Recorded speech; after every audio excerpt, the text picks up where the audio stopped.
using a large block of scrap wood to make something absolutely beautiful. Started by staining the wood a darker shade,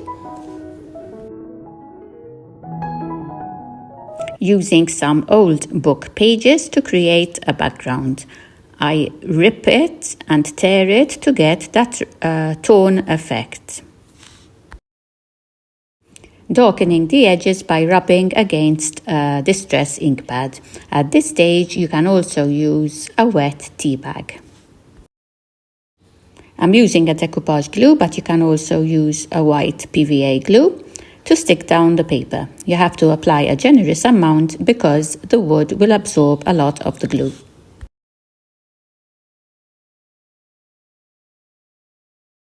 The good thing about this project is that you can use all the bits and bobs that you have in your craft stash and work and design according to what you have available. For the other side of the block, instead of using old book pages, I had this rice paper with music notes and I decided to use this. Once it was dry, it looked better. But I made a mistake that I should have painted the background to it in white so the design would pop out more. I did eventually end up using some old book pages on this side too to fill in the gaps. I used some color cardstock behind each black and white photo so the photo will stand out more.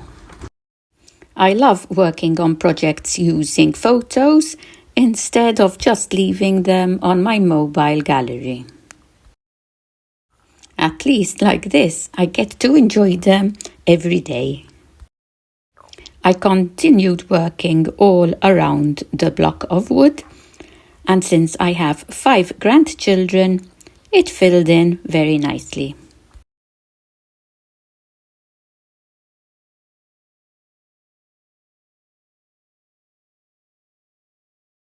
For the bottom of the block of wood, I stuck these adhesive pads so it won't scratch the surface where I will be putting this block.